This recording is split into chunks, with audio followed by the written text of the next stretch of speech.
Hey everyone, it's Bree here from the Sewing House, and I'm back with week 5 and the final video for our 2026 Valentine quilt along from Seasonal Patchwork Quilt by Fig Tree Design.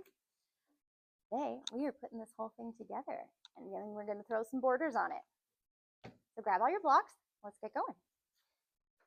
You are going to need your little supplemental instructions here, or if you're doing one of the other ones, whatever page of the instructions the one that you're doing is on.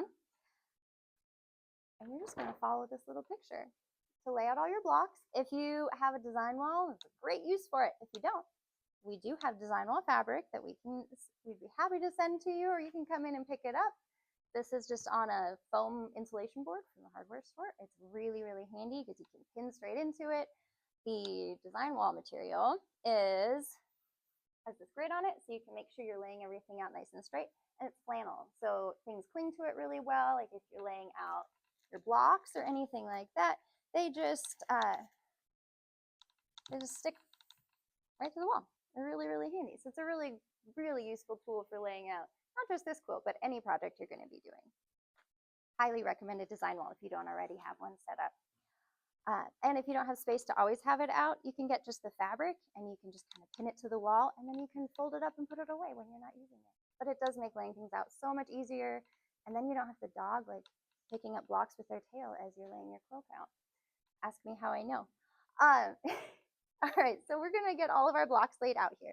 Before you do that, again, pinning and trimming is a huge pain, but it does help a lot. So I would highly recommend you go through your blocks, you make sure all of your blocks are the same size. Okay? Then lay them out. If you end up with a block that's turned something that's a little different than the picture, that's okay. Run with it. Just make sure all your hearts are right side up. If they're not, whatever, it's fine. But yeah, the hearts are the most important part here to make sure those are all right side up. Just go along with the picture. This is a block, all the way across. Get them laid out, and then you're going to sew them together in rows. So you'd sew all of this row together, next row, etc. Those pins we talked about last week would be really, really helpful here as you were getting things from your design wall or wherever you're laying your things out, so you can label which direction that row is going and what row you're on. Okay? Get all of those together, and you've sewn all of your rows together. I have something that's going to make your life a lot easier.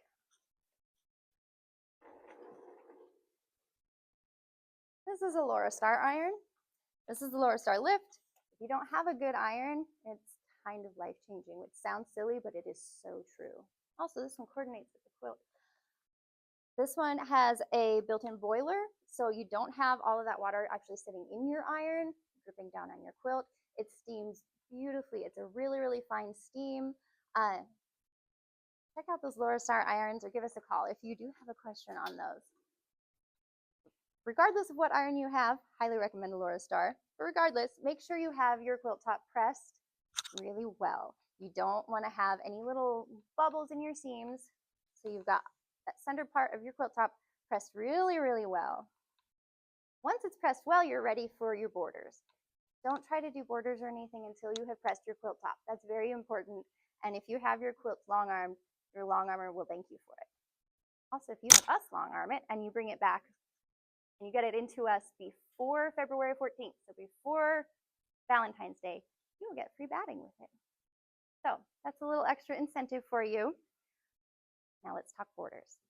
So you've got your quilt top, you've got it all stitched together, it's all pressed. Borders. If you got the kit from us, you're gonna have this gingham fabric for the border, and it's adorable. And I think it adds a lot to the quilt, and it's just the perfect little finish for it. Gingham, some of the gingham that we used is printed, some of it is woven. Regardless of which one you got in your kit, gingham is very, very linear. If this is something that would bother you, I just want to point it out now before we get too far into this. As you're cutting it, you might want to open it out so it's not doubled like it comes on the bolt, and trim along the edge following the line on the gingham.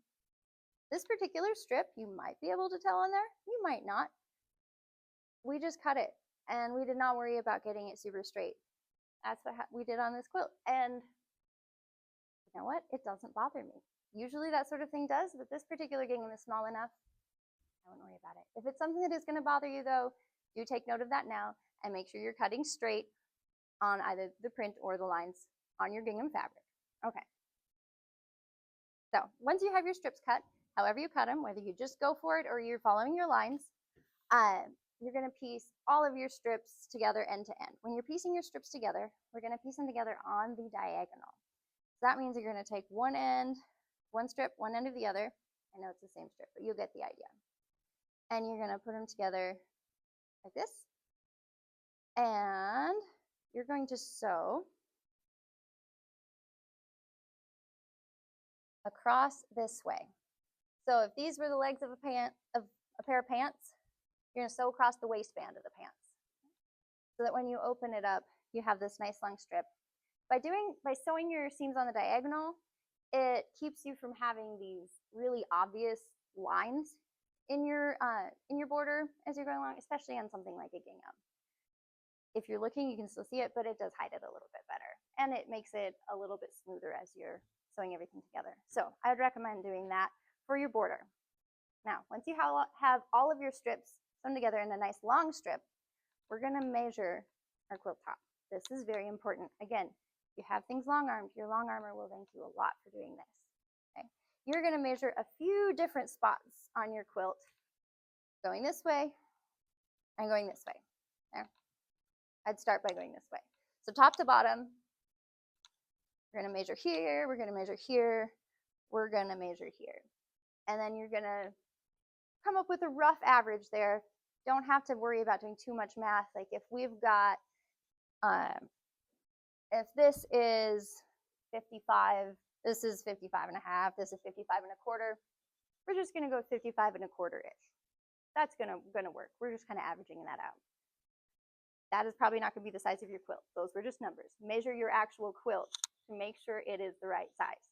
Okay, you're going to take that average number that you've measured and you're going to cut 2 pieces of your long strip of border to that exact size. Okay, so we're cutting our borders actually to the size of our quilt. And then you're going to stitch those on the sides. Highly recommend pinning those on because that's a pretty long strip and fabric can stretch a little bit as you're going. So because we've cut it to the exact size we need it to be, we don't want to get to the end and realize that we've stretched it a little bit. So pin the ends on, pin it in the middle, and then kind of fill in the middle. Make sure it stays the exact size that we want it to be as you're stitching it on to the left and right sides of your quilt. Okay? Once you've got your sides on and you've given them a really good press, also very important, you can give this direction another quick measure in a few different spots. Because, you know, things shift a little bit, so we do want to just kind of get the rough average of what this dimension on that top is. This time we're going all the way from side to side, including those borders. And once we get the average size of that, just like we did this way, we're going to average that size, and you're going to cut 2 pieces of your border fabric to that dimension and stitch them on the top and the bottom. All right, so by cutting those border pieces exactly to size, it is going to keep your quilt from kind of bowing on the sides if you've cut them too short, or from what we call here lasagna borders. If they're too long and then or it gets stretched out as you're stitching it on, they kind of are wavy like lasagna noodles. It's just going to lay so much better. It's going to look a lot nicer. Like this one, you can see it's hanging really nice and flat because those borders were measured out before they were put on the quilt. They weren't just stitched on willy-nilly. So that's a very important part of all of this. Give it one last really good press, and then you are ready to either quilt it yourself, if that is what you want to do, or to bring it into your long armor or to us for free batting. I do want to talk about the back really quick, as what we did on this one. Because the size of this quilt, it's like just enough that you'd have to piece that back.